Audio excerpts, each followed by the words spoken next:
Good morning! Araw ng Sabado, October 25, 2025. May umorder sa atin ng binhing bangus at atin nga po itong di-deliver doon sa may Abulalas. At ngayon nga ay tingnan natin kung ano ang ating ilalabas ng binhing bangus. At ito ay malalakas. Tara nga po at samahan nyo ako. Ayan nga ho yung mga binhing bangus na sumasabang sa aerator.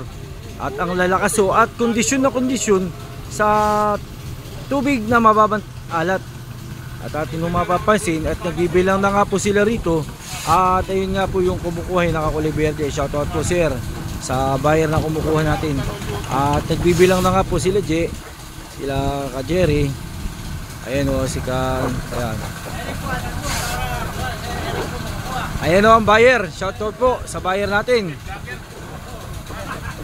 At saka po itong ating mga kasamahan, mga tropa, doon o nilalagay ng tubig na may methylene blue para maging malakas, masigla at maayos sa pagbiyahe ang ating mga binhing bangus, sapagkat ito ay kailangan malalakas bago ito hulog sa plaisdaan.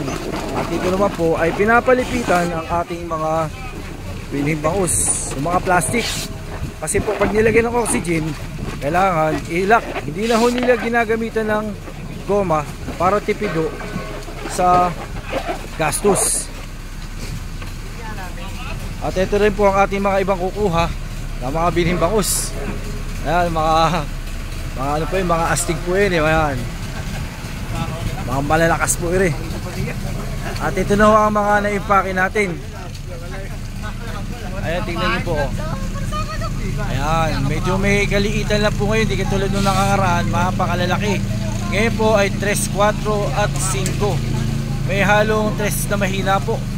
Pero malalakas po ang bangus. Hindi tayo pwede po ito sa biyaheng malalayo. At kinakalikan na nga natin sa tricycle at ready to go na to. Lalamove. At binibilang na nga po sir. Ayan ang ating mga binhing bangus.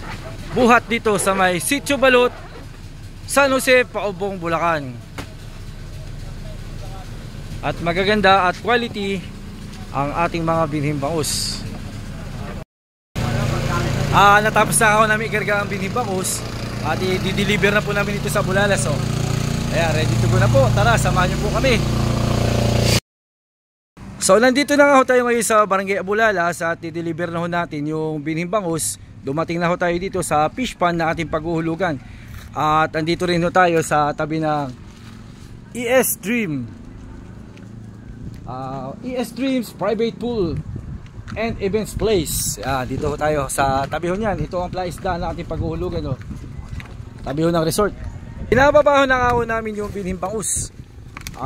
Dito ho ay tulong-tulong ho ang mga kasama nating sa hanap buhay. Kapag tulong-tulong ho at sama-sama mabilis ang trabaho. Tingnan nyo, may naghahakot, may nagbubuhos at may tagabukas. Ito ang kanilang plaisdaan.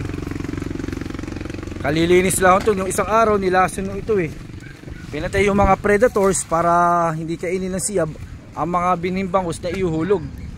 Kasi nung nakaraan natagal po ng pagtutuyo. Mayroong mga bulig at kung ano-ano pang predators na pwedeng kumain sa binhing bangus at sa iba pa nilang iuhulog. Kaya ayan, sama-sama po tayo sa paghahanap buhay at pagtatrabaho para mabilis ang ating trabaho o gawain.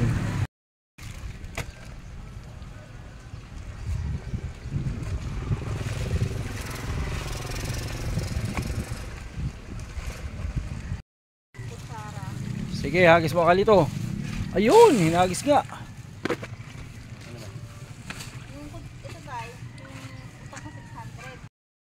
Nandito na ho tayo ngayon sa isa nating babagsakan sa Barangay Sagrada. Sa atin pong kasama na si Paring Teddy. Paring Teddy, rin ba sa atin? Maraming salamat sa pag-order ng binhing bangus.